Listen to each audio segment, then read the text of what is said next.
Pippy gets unexpected company. One summer evening, Pippy, Tommy, and Annika sat on the steps of Pippy's porch, eating wild strawberries which they had picked that morning. It was a lovely evening, with birds singing and the perfume of the flowers and the strawberries. Everything was peaceful. The children ate and said hardly a word. Tommy and Annika were thinking how lovely it was that it was summer, and how nice that school wouldn't start for a long time. What Pippy thought about, no one knows. "Pippy, now you have lived here in Villa Villacula a whole year," said Annika suddenly, hugging Pippy's arm. "Yes, time flies and one begins to grow old," said Pippy. "This autumn I'll be 10, and then I guess I'll have seen my best days." "Do you think you will live here always?" asked Tommy. "I mean until you're old enough to become a pirate." "No one knows," said Pippy. "I don't suppose my father will stay on that island forever. As soon as he gets a boat made, he'll surely come for me." Tommy and Annika sighed. Suddenly, Pippy sat upright on the steps. "Look! There he comes now!" she exclaimed, pointing toward the gate. She covered the garden walk in 3 leaps. Tommy and Annika followed her hesitatingly, just in time to see her throw herself on the neck of a very fat gentleman with a short red mustache and blue sailor pants. "Papa Ephraim!" cried Pippy, waving her legs so eagerly as she hung around his neck that her big shoes fell off. "Papa Ephraim, how you have grown!" "Pippalata delicatessa window shade mackerel mint Ephraim's daughter Longstocking, my beloved child. I was just going to say that you have grown." "I knew that," said Pippy. "That's why I said it first." "My child, are you just as strong as you used to be?" "Stronger," said Pippy. "Shall we Indian wrestle?" "Go ahead," said Papa Ephraim. There was a table in the garden, and there Pippy and her father sat down to lock arms, while Tommy and Annika looked on. There was only one person in the world who was as strong as Pippy, and that was her father. There they sat, bending with all their might, but neither succeeded in bending the other's arm. At last, Captain Longstocking's arm began to tremble a little, and Pippy said, "When I'm 10, I'll bend your arm, Papa Ephraim." Papa Ephraim thought so too. "Oh, my goodness," said Pippy. "I forgot all about introducing you. This is Tommy and Annika, and this is my father, the captain, and His Majesty Ephraim Longstocking, because you are a cannibal king, aren't you, Papa?" "That's right," said Captain Longstocking. "I am king over the Kurrakura natives on an island known as the Kurrakura Island. I floated ashore there after I'd been blown into the water, you remember." "Well, that's just what I knew all along. I never believed that you were drowned." "Drowned? I should say not. It's just as impossible for me to drown as for a camel to thread a needle. I float on my fat." Tommy and Annika looked at Captain Longstocking wonderingly. "Why aren't you wearing Cannibal King clothes?" asked Tommy. "Oh, I have them here in my bag," said Captain Longstocking. "Oh, put them on! Please put them on!" cried Pippy. "I want to see my father in royal robes." They all went into the kitchen. Captain Longstocking disappeared into Pippy's bedroom, and the children sat on the woodbox, waiting. "It's just like at the theater," said Annika excitedly.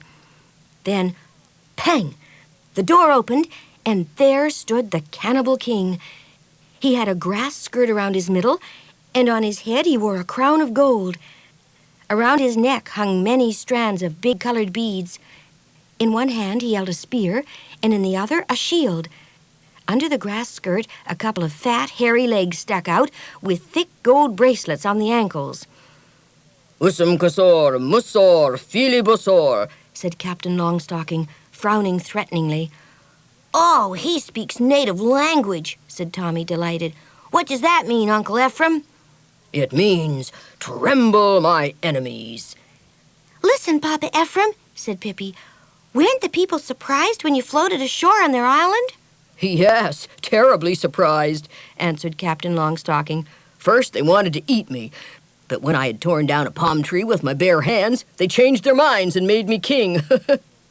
After that, I ruled in the mornings and built my boat in the afternoons. It took a long time to finish it, as I had to do everything all by myself.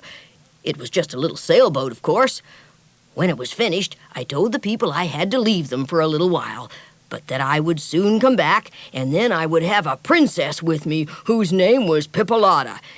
Then they beat on their shields and shouted, "Usum plusor, usum plusor." What does that mean? Asked Annika. It means, "Bravo! Bravo!" Then I ruled hard for 2 weeks, so that it would last during the whole time I was away. And then I set sail, and the people cried, "Utsamkura, kutsamkara." That means, "Come back soon, fat white chief." Then I steered straight for South Arabia, and what do you think was the first thing I saw when I jumped ashore there? My old faithful schooner, the Hop-Toad, and my faithful old Fridolf standing by the rail and waving with all his might. "Fridolf," I said, "now I will take command." "Aye, aye, Captain," he said, and so I did. The whole crew was there, and now the Hop-Toad is down here in the harbor, so you can go and see all your old friends, Pippy. Pippy was so happy that she stood on her head on the kitchen table, kicking her legs. But Tommy and Annika couldn't help feeling a little sad. It was just as if someone were trying to take Pippy away from them, they thought. "Now we'll celebrate," cried Pippy as she came down on her feet again. "Now we'll celebrate so that the whole house shakes." And then she dished up a big supper, and everyone sat down at the kitchen table to eat. Pippy gobbled up 3 hard-boiled eggs with the shells on. From time to time, she bit her papa's ear just because she was so happy to see him. Mr. Nielsen, who had been sleeping, came running out and rubbed his eyes in surprise when he saw Captain Longstocking. "Well, I see you still have Mr. Nielsen," said Captain Longstocking. "You bet, and I have another pet, too," said Pippy. She went out and fetched the horse, who also got a hard-boiled egg to chew on. Captain Longstocking was very glad that his daughter had settled herself so comfortably in Villa Villacula, and he was glad that she had had her suitcase full of gold pieces, so that she had not been in need while he was away. When everyone had eaten, Captain Longstocking took a tom-tom out of his bag. It was one that the natives used to beat time on for their dances and sacrificial feasts. Captain Longstocking sat down on the floor and beat on the drum. It sounded strange and weird, different from anything that Tommy and Annika had ever heard. "Native-ish," explained Tommy to Annika. Pippy took off her big shoes and danced in her stocking feet, a dance that also was weird.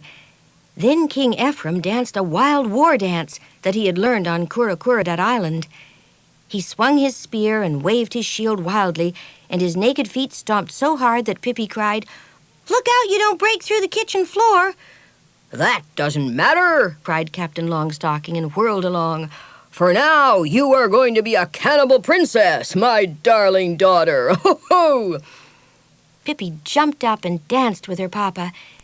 They danced back and forth, facing each other, yelling and shouting, and from time to time leaping high into the air, so that Tommy and Annika were dizzy just from watching them. Mr. Nielsen must have become dizzy, too, for he sat and held his hands over his eyes the whole time.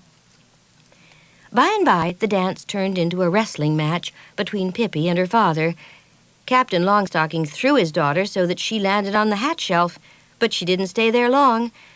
With a wild cry, she leaped across the kitchen and landed right on Papa Ephraim, and the next second had tossed him so that he flew like a meteor, head first into the woodbox. His fat legs stuck right up in the air. He couldn't get out by himself, for in the first place, he was too fat, and in the second place, he was laughing so hard. A rumbling like thunder came from the woodbox. Hoo-hoo-hoo-hoo-hoo! Pippy took hold of his feet to pull him up, but then he laughed so he almost choked. He was so terribly ticklish. "Don't tickle me," he cried, giggling hysterically. "Throw me into the sea, or throw me through the window. Do anything, but don't tickle the bottoms of my feet." He laughed so that Tommy and Annika were afraid that the woodbox would burst. At last he managed to get out, and as soon as he was back on his feet, he lunged at Pippy and threw her across the kitchen. She landed on her face on the stove, which was black with soot. But she was up in an instant and threw herself at her father. She punched him so that the grass in his skirt came loose and flew all over the kitchen. The gold crown fell off and rolled under the table. At last, Pippy succeeded in getting her father down on the floor, and she sat on him and said, "Do you admit that I won?" "Yes, you won. Ho, ho," said Captain Longstocking, and then they both laughed till they cried. Pippy bit her papa lightly on the nose, and he said, "I haven't had so much fun since you and I got mixed up in that sailors' fight in Singapore."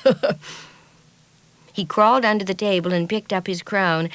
"The cannibals should see this," he said. "The royal crown lying under the kitchen table in Villa Villacula." He put on the crown and combed out his grass skirt, which looked rather scanty. "You'll have to send that to invisible mending," said Pippy. "Yes, but it was worth it," answered Captain Longstocking. He sat down on the floor and wiped the perspiration from his forehead. "Well, Pippy, my child," he said, "do you ever lie nowadays?" "Yes, when I have time, but it isn't very often," said Pippy modestly. "How about you? You weren't so backward about lying either." "Well, I usually lie a little for the people on Saturday nights, if they have behaved well during the week. We usually have a little lie and song evening with accompaniment of drums and firelight dances. The more I lie, the harder they beat the drums." "Is that so?" asked Pippy. "No one here drums for me. Here I go in my loneliness and puff myself so full of lies that it is a pleasure to hear me, but no one even plays on a comb for me. The other night when I'd gone to bed, I lied a long story about a calf who crocheted lace and climbed trees. And just think, I believed every word of it. That I call good lying. But nobody beat a drum for me. Oh, no." "Well, then, I'll do it," said Captain Longstocking, and he beat a long riffle on the drum for his daughter, and Pippy sat on his knee and rubbed her sooty face against his cheek so that he became just as black as she was. Annika was thinking about something. She didn't know if it was quite proper to say it, but she just had to. "It's not nice to lie," she said. "Mommy says that." "Oh, how silly you are, Annika," said Tommy. "Pippy doesn't really lie. She just lies for fun. She makes up things. Don't you understand, stupid?" Pippy looked thoughtfully at Tommy. "Sometimes you speak so wisely that I'm afraid you will become great," she said. It was evening. Tommy and Annika had to go home. It had been a full day, and it had been such fun to see a real live cannibal king. And of course it was nice for Pippy that her father had come home. But still, when Tommy and Annika had crept off to bed, they didn't lie there talking as they usually did. There was absolute silence in the nursery. Suddenly a sigh was heard. It was Tommy. After a while, another sigh was heard. This time it was Annika. "What are you sighing about?" asked Tommy crossly. But he didn't get an answer, for Annika was crying with her head under the quilt.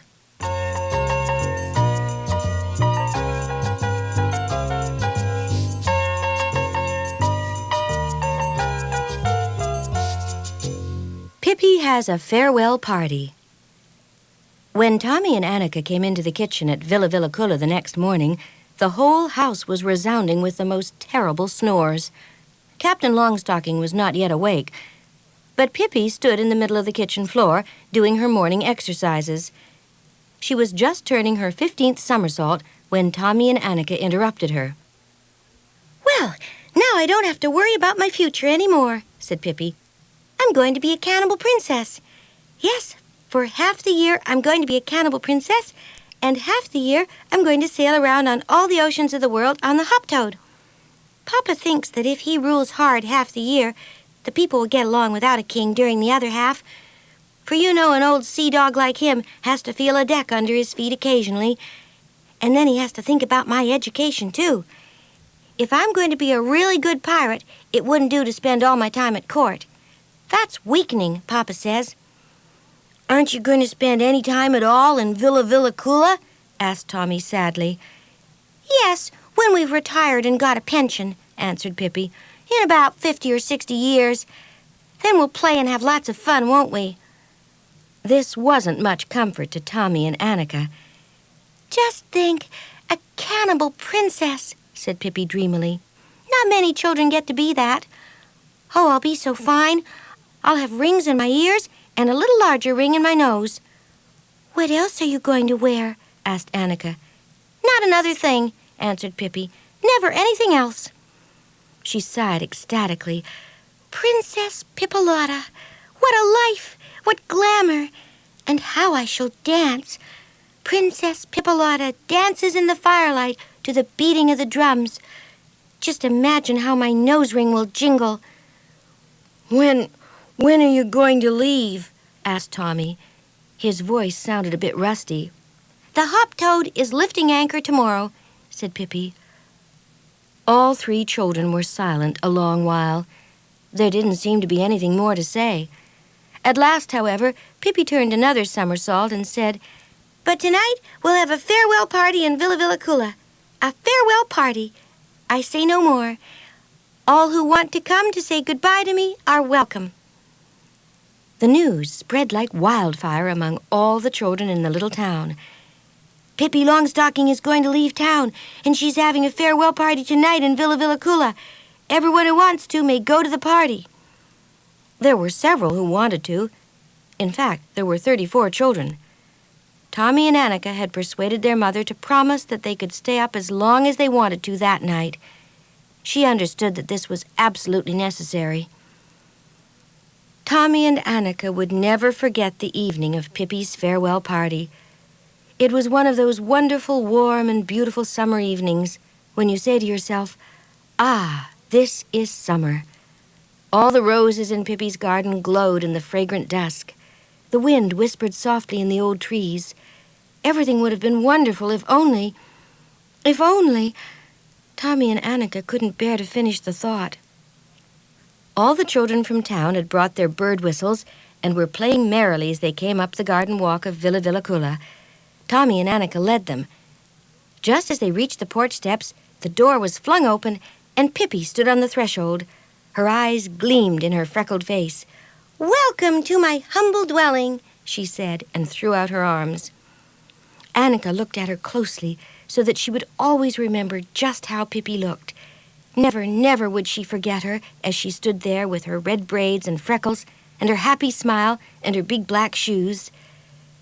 In the distance was heard a soft beating on a drum. Captain Longstocking sat in the kitchen with his native drum between his knees. He was wearing his royal robes today, too. Pippy had especially asked him to. She realized that all the children wanted to see a real live cannibal king.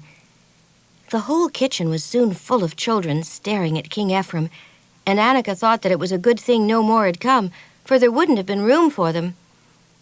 Just as she was thinking this, the music of an accordion was heard from the garden, and in came the whole crew from the hop-toad, led by Fridolf. It was he who was playing the accordion. Pippy had been down to the harbor that day to see her friends and had asked them to come to the farewell party. Now she rushed at Fridolf and hugged him until he was blue in the face. Then she let go of him and cried, "Music! Music!" Fridolf played on his accordion, King Ephraim beat his drum, and all the children blew their bird whistles.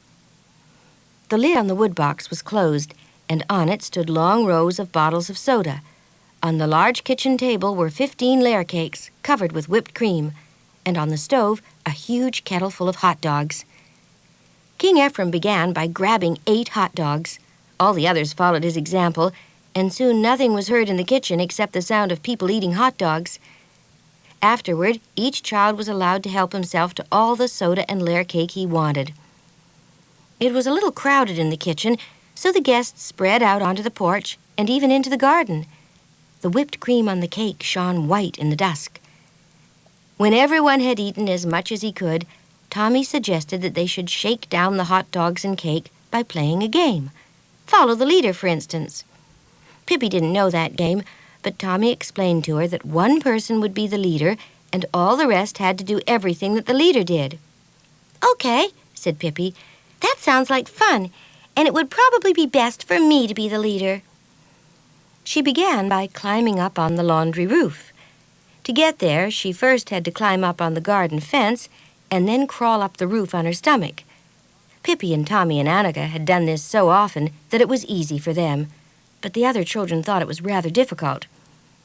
The sailors from the Hop Toad were used to climbing up the masts, so they made the roof without any trouble. But it was quite an ordeal for Captain Longstocking because he was so fat, and besides, his grass skirt kept getting caught. He panted and puffed as he heaved himself up on the roof. "This grass skirt will never be the same again," he said sadly. From the laundry roof, Pippy jumped down to the ground. Some of the smaller children didn't dare do this, but Fridolf was so nice that he lifted down all those who were afraid to jump.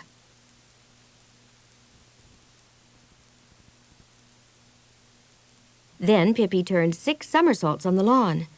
Everyone did the same, but Captain Longstocking said, "Someone will have to give me a push from behind, or I'll never be able to do it." Pippy did.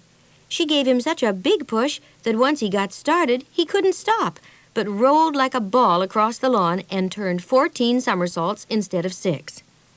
Then Pippy rushed up the porch steps and into Villa Villacula, climbed out through a window, and by spreading her legs far apart, managed to reach a ladder that stood outside. She ran quickly up the ladder, jumped onto the roof of Villa Villacula, ran along the ridgepole, jumped up onto the chimney, stood on one leg and crowed like a rooster, threw herself down head first into a tree that stood near the corner of the house, slid down to the ground, rushed into the woodshed, took an axe and chopped a board out of the wall, crept through the narrow opening, jumped up on the garden fence, walked along the fence for 50 yards, climbed up into an oak, and sat down to rest at the very top of the tree. Quite a crowd had gathered in the street outside Villa Villacula, and when the people went home, they told everyone that they had seen a cannibal king standing on one leg on the chimney of Villa Villacula, crowing cock-a-doodle-doo, so that you could hear it far and wide. Of course, no one believed them. When Captain Longstocking tried to squeeze himself through the narrow opening in the woodshed, the inevitable happened. He stuck and couldn't get either out or in. This, of course, broke up the game, and all the children stood around watching Fridolf cut Captain Longstocking out of the wall. "That was a mighty good game, ho, ho, ho," said Captain Longstocking, laughing when he was free at last. "What are we going to play next?" "In the good old days on the ship," said Fridolf, "Captain Longstocking and Pippy used to have a contest to see which was the strongest. It was a lot of fun to watch them." "That's a good idea," said Captain Longstocking. "But the trouble is that my daughter is getting to be stronger than I." Tommy was standing next to Pippy. "Pippy," he whispered, "I was so afraid you would climb down into our hiding place in the hollow oak when you played Follow the Leader. For I don't want anyone to find out about it, even if we never go there again." "No, that's our own secret," said Pippy. Her father took hold of an iron rod and bent it in the middle as if it were made of wax. Pippy took another iron rod and did the same. "Fiddlesticks," said Pippy. "I used to amuse myself with these simple tricks when I was still in the cradle, just to pass the time away." Captain Longstocking then lifted off the kitchen door. Fridolf and 7 of the other sailors stood on the door, and Captain Longstocking lifted them high into the air and carried them around the lawn 10 times. It was now quite dark, and Pippy lighted torches here and there. They looked very pretty and cast a magic glow over the garden. "Are you ready?" she said to her father after the 10th trip around the garden. He was. Then Pippy put the horse on the kitchen door and told Fridolf and 3 other sailors to get on the horse. Each of the sailors held 2 children in his arms. Fridolf held Tommy and Annika. Then Pippy lifted the door and carried it around the lawn 25 times. It looked splendid in the light of the torches. "Well, child, you certainly are stronger than I," said Captain Longstocking. Afterward, everyone sat down on the lawn.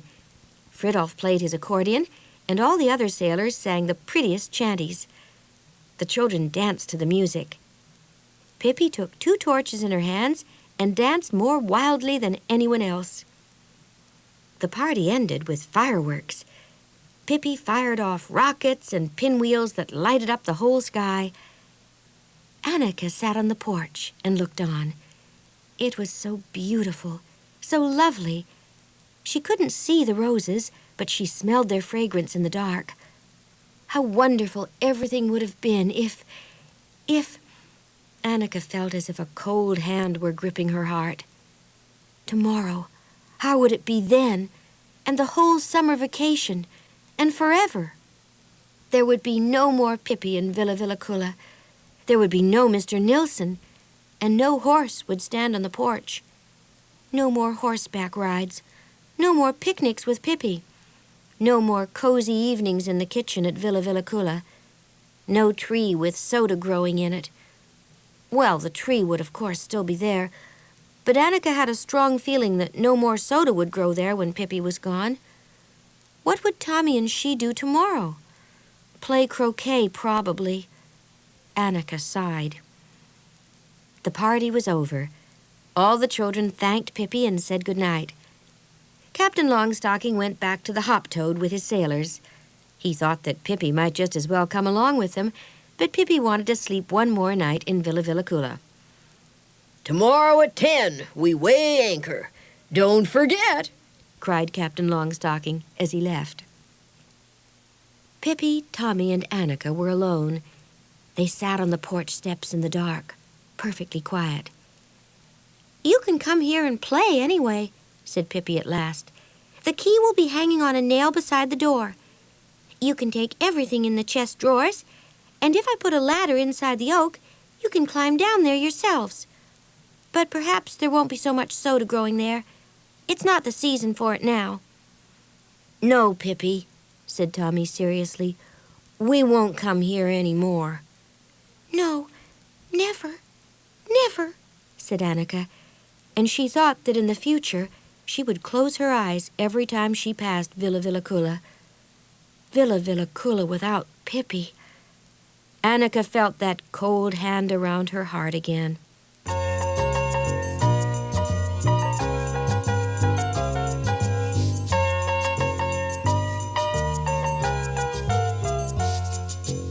Pippy goes aboard. Pippy locked the door of Villa Villaculla carefully and hung the key on a nail beside the door. Then she lifted the horse down from the porch. For the last time, she lifted him down from the porch. Mr. Nilsson already sat on her shoulder, looking important. He probably understood that something special was going to happen. "Well, I guess that's all," said Pippy. Tommy and Annika nodded. "Yes, I guess it is." "It's still early," said Pippy. "Let's walk. That will take longer." Tommy and Annika nodded again, but they didn't say anything. Then they started walking toward the town, toward the harbor, toward the Hop-Toad. The horse jogged slowly along behind them. Pippy glanced over her shoulder at Villa Villaculla. "Nice little place," she said. "No fleas, clean and comfortable, and that's probably more than you can say about the clay hut where I'll be living in the future." Tommy and Annika said nothing. "If there are an awful lot of fleas in my hut," continued Pippy, "I'll train them and keep them in a cigar box and play Run, Sheep, Run with them at night.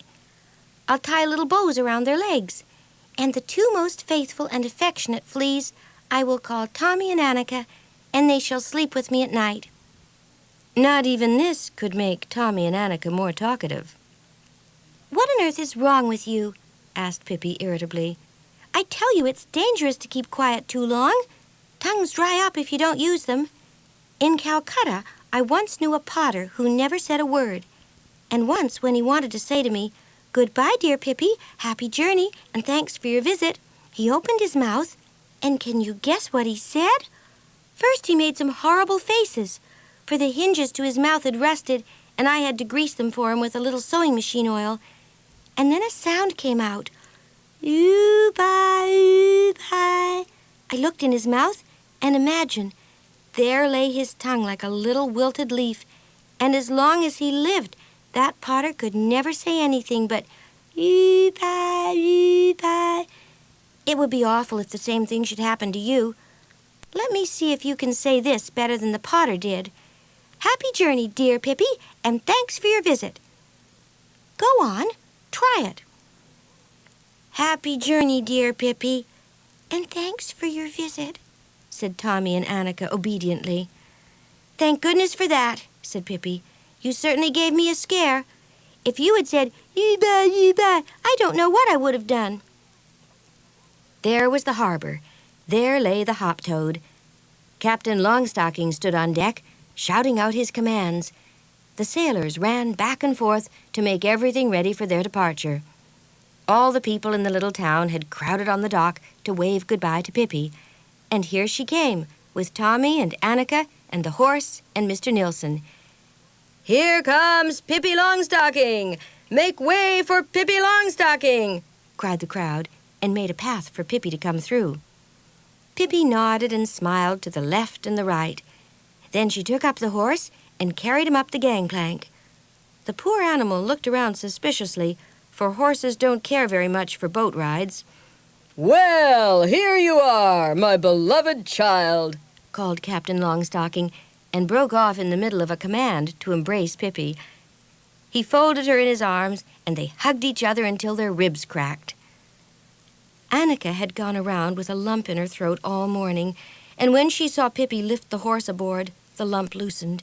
She began to cry as she stood there, squeezed against a packing case on the dock, first quietly, and then more and more desperately. "Don't bawl," said Tommy angrily. "You'll shame us in front of all the people here." The result of this was only to make Annika burst out in a regular torrent of tears. She cried so that she shook. Tommy kicked a stone so that it rolled across the dock and fell into the water. He really would have liked to throw it at the hop-toad, that mean old boat that was going to take Pippy away from them. Really, if no one had been looking, Tommy would have liked to cry also, but a boy just couldn't let people see him cry. He kicked away another stone. Pippy came running down the gangplank and rushed over to Tommy and Annika. She took their hands in hers. 10 minutes left," she said. Then Annika threw herself across the packing case and cried as if her heart would break. There were no more stones for Tommy to kick, so he clenched his teeth and looked murderous. All the children in the little town gathered around Pippy.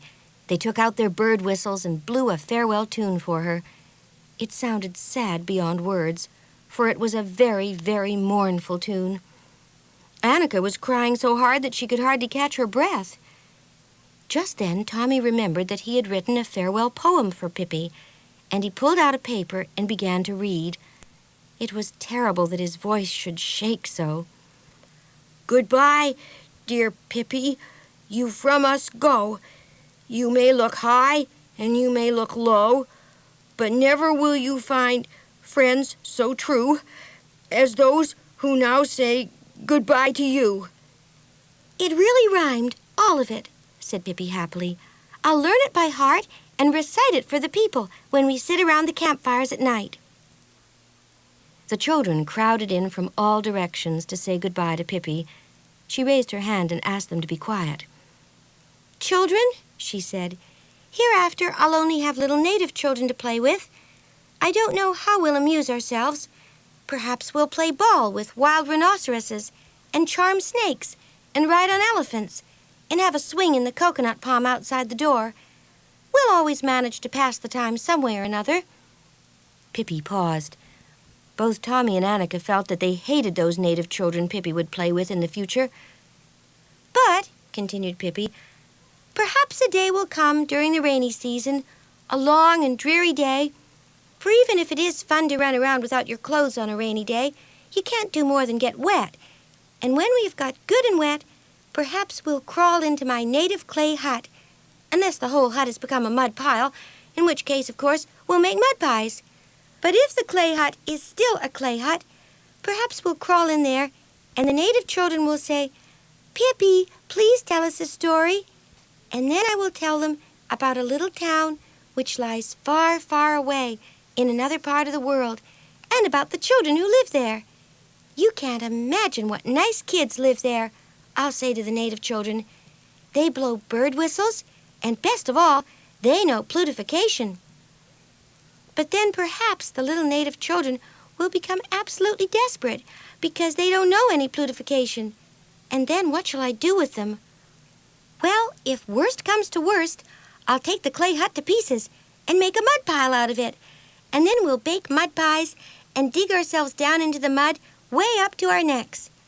Then it would be strange if I couldn't get them to think about something else besides plutification. Thanks, all of you, and goodbye so much. The children blew a still sadder tune on their bird whistles. Pippy, it's time to come aboard, called Captain Longstocking. Aye, aye, Captain, called Pippy. She turned to Tommy and Annika. She looked at them.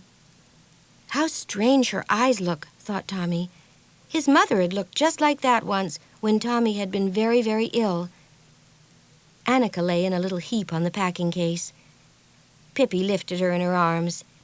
Goodbye, Annika. Goodbye, she whispered. Don't cry. Annika threw her arms around Pippy's neck and uttered a mournful little cry. Goodbye, Pippy, she sobbed. Pippy took Tommy's hand and squeezed it hard. Then she ran up the gangplank. A big tear rolled down Tommy's nose. He clenched his teeth, but that didn't help. Another tear came. He took Annika's hand, and they stood there and gazed after Pippy. They could see her up on deck, but it is always a little hazy when you try to look through tears. 3 cheers for Pippy Longstocking, cried the people on the dock. Pull in the gangplank, Fridolf, cried Captain Longstocking. Fridolf did. The hop-toad was ready for her journey to foreign lands. Then, No, Papa Ephraim, cried Pippy. I can't do it. I just can't bear to do it. What is it you can't bear to do? Asked Captain Longstocking. I can't bear to see anyone on God's green earth crying and being sorry on account of me, least of all Tommy and Annika. Pull out the gangplank again. I'm staying in Villa. Captain Longstocking stood silent for a minute. Do as you like, he said at last. You always have done that. Pippy nodded.